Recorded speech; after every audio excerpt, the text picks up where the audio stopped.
역사적 전환점이 되어왔던 그날을 추적하기 위해 시사오늘은 10여 년간 사실에 근거한 증언자의 증언을 기록해왔다. 14대 대선을 앞두고 집권 여당을 탈당한 노태우. 왜 그랬을까? 그 안으로 들어가 봤다.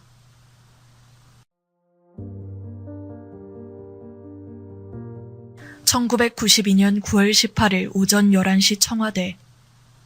대통령이던 노태우와 민자당 대통령 후보이던 YS는 회동을 시작했다. 노태우는 이날 민자당을 탈당하겠다고 말했다.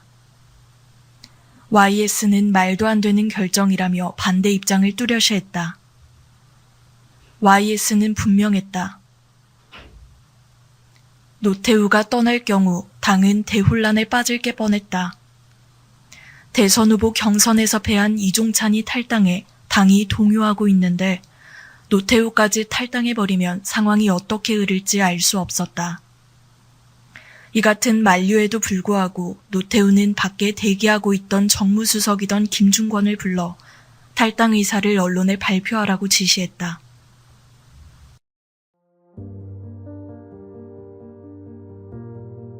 노태우 탈당은 정치권에 엄청난 충격을 줬다. 집권 여당이던 민자당은 혼란에 빠졌으며 김대중의 민주당과 정주영의 국민당은 환호를 보냈다. YS 정치특보를 맡고 문민정부에서 공보처 장관을 지낸 오인환은 당시를 이렇게 회고했다.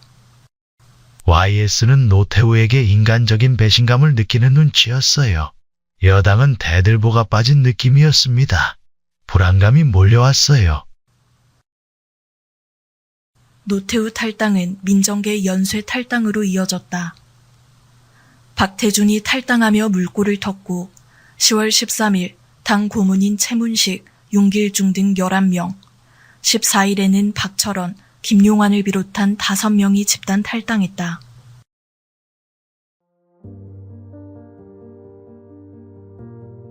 그렇다면 노태우는 왜 탈당을 결심하게 됐을까? 표면적 이유는 충남 영기군 광권 선거 논란에 따른 공정선거 관리 때문이었다. 1992년 8월 31일 14대 총선 당시 연기군수였던 한준수는 국회에서 기자회견을 갖고 이상현 내무장관과 이종국 충남지사 등이 노태우 측근인 민자당 임재길 후보를 당선시키기 위해 조직적으로 자금을 살포하고 공무원을 동원했다고 폭로했다. 야권의 공세에 검찰 수사를 통해 임재길을 구속하기에 이르렀다. 수세에 물린 여권은 쇄신책을 내놓아야 했다. 공명선거를 위한 중립내각 구성이 그 방책이었다. 이는 노태우와 YS의 교감 아래 이뤄졌다. 노태우 대통령이 불러 안으로 들어갔더니 대통령께서는 YS와 중립내각 구성에 관해 화기애애한 분위기로 이야기를 나누고 있었습니다. 이후 얼마 지나지 않아 대통령은 공식적으로 관권 선거에 패단을 막고자 중립내각을 구성하겠다고 선언했습니다. 하지만 여기서 더 나아가 노태우는 민자당 당적을 정리하겠다며 탈당을 선언해버렸다. 이는 충격적이기까지 했다. 왜 갑자기 이런 발표를 한 것일까? 한 가지 알 수 있는 것은 있다. 노태우 결심은 대선 후보이던 YS와의 불화가 직접적 원인이 됐다.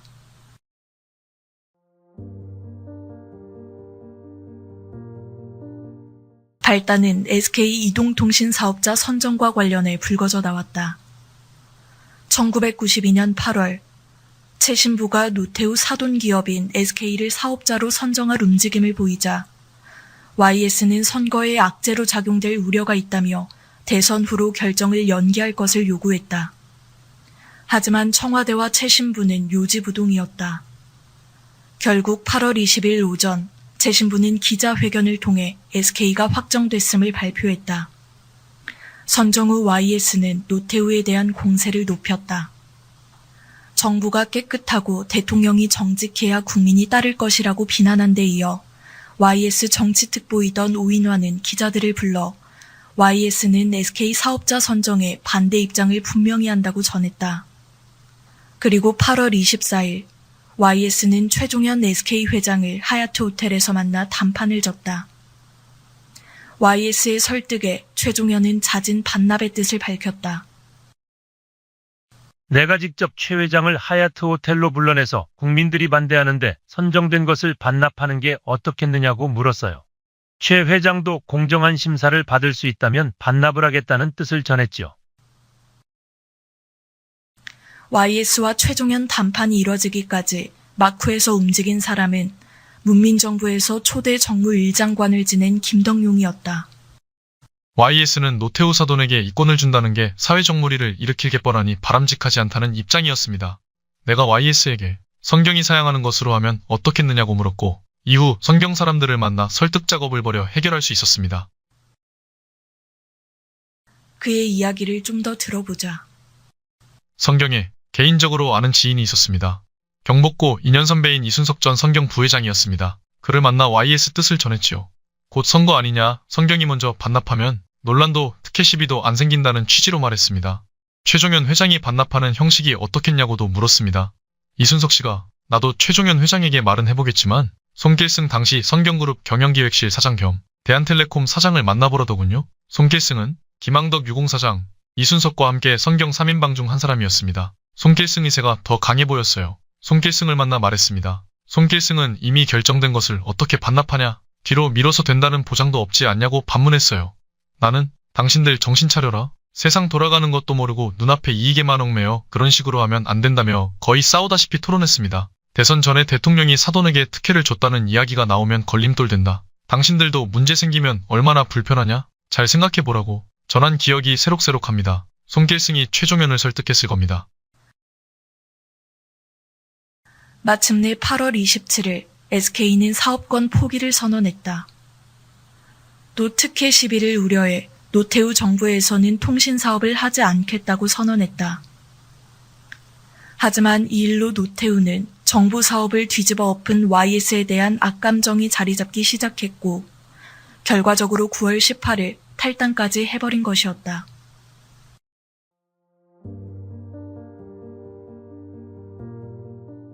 두 사람 간 불화의 깊이는 어땠을까? YS는 노태우 면전에서 대통령 선거 끝날 때까지 당신을 만나는 일은 없을 것이라고 말할 정도였다. YS는 노태우 탈당을 두고 당선을 방해하려는 의사표시로 봤다. 선거를 앞두고 최대 계파를 대변하는 노태우가 탈당하는 것은 나의 당선을 방해하겠다는 의사표시였다. 언론에서는 이동통신 문제와 연기군 선거 부정 사건에서 빚어진 나와의 마찰이 탈당의 계기가 됐다고 분석했지만 이는 해석에 불과했다. 노태우는 나의 당선을 두려워했을 뿐 아니라 한편으로는 자신이 탈당할 경우 분열돼 나의 당선 가능성이 희박해질 것이라는 계산까지 하고 있었다. 노태우는 노태우대로 YS를 멀리하며 김대중, 정주영과의 스킨십을 늘렸다. 김대중은 청와대 오찬에서 한껏 노태우를 치켜세우며 민주주의 청사의 길이 빛날 하나의 역사적인 결단을 한 것이라고 화답했다. 또한 탈당 직후 민주당 대선 후보였던 김대중에게 20억 원을 제공했다. 하루는 노태우 대통령이 불러서 DJ한테 선거 자금을 지원해주고 싶다는 거예요. 야당이니 힘들지 않겠느냐면서요. 좋은 생각이라고 맞장구 치고 방으로 돌아왔는데 경호실에서 와이셔츠용 선물 상자를 들고 오더라고요. 그 길로 목동 처제 집에 있는 DJ를 만나러 가서 선물 박스를 내밀었어요. DJ는 비서에게 상자를 풀어보라고 했어요. 빳빳한 수표가 가득히 보였어요. 100만 원짜리 수표 20다발이 들어있더라고요. DJ 비서실장인 권노갑 씨를 사우나에서 우연히 만난 적이 있는데 20억 원 준 거 꼬맙소라고 하더라고요.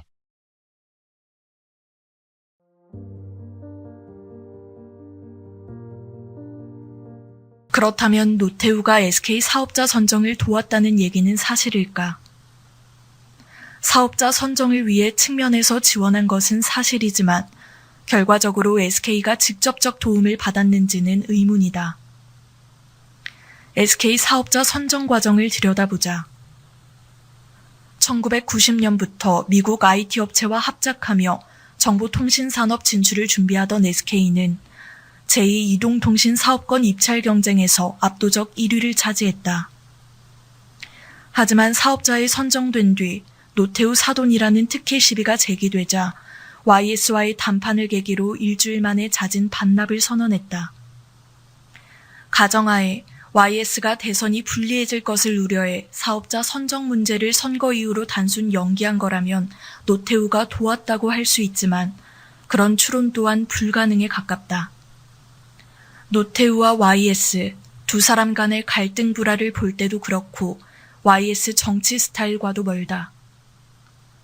YS 성격상 최종현을 만나 선거에서 불리하니 내가 대통령 된 후 사업자를 선정해주겠다는 밀약을 했을 리가 없다.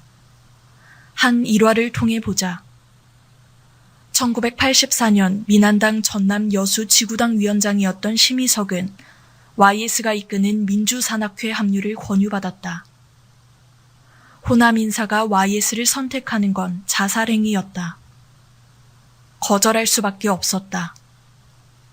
하지만 YS의 23일 단식 투쟁을 계기로 함께하기로 마음먹고 YS와 만난 심희석은 신당 공천을 요구했다. YS와 만나 지역구 주십시오라고 요청했지만 YS가 그건 약속할 수 없어요 하더라고요. 그래서 내가 왜 못해요라고 했더니 정당을 하다 보면 주고 싶어도 안 될 수 있는 겁니다 하는 거예요.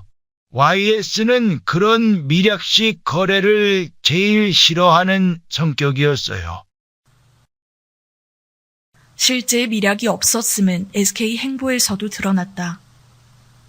YS의 대선 승리 후 SK는 제2이동통신 사업자 선정 과정에 아예 참여하지 않았다. 특혜 시비가 일까봐 원천 차단한 것이었다. 대신 막대한 자금을 들여 한국이동통신을 인수하는 것으로 선회했다.